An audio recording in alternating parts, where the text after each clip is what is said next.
इन साल ते तेरी बोड कन आई ये वण किथां लुड़ी आयो?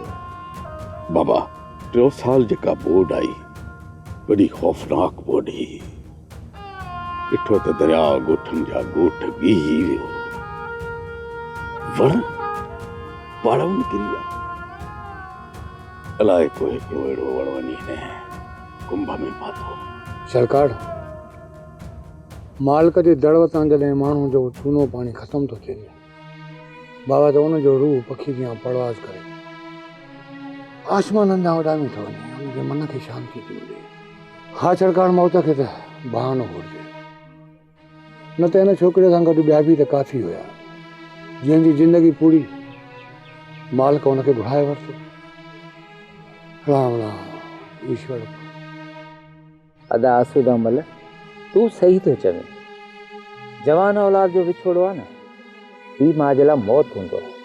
अदा इहो बि शुक्र थियो जो 2 ॾींहंनि खां पोइ लाश मिलियो।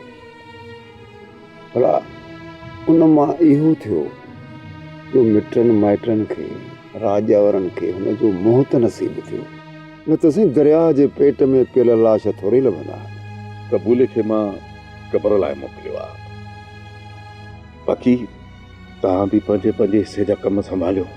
अदा बचल हुकुम कर, असां सभु गॾु आहियूं, ईदन खे अकेलो कोन छॾींदासीं। बाबा ईदन आहे वीचारो मिस्कीन माण्हू, जॾहिं हर कंहिंखे हुनजो ख़्यालु करणु घुरिजे।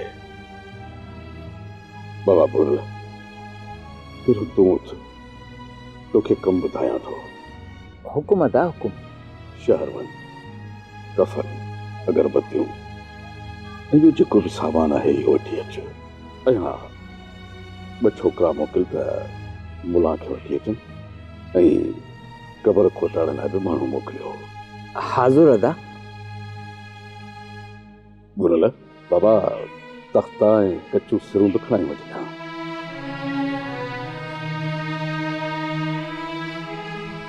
सब्सक्राइब कयो असांजो official YouTube channel Sindh TV HD drama ऐं वधीक अपडेट लाइ बेल आइकन खे क्लिक करियो।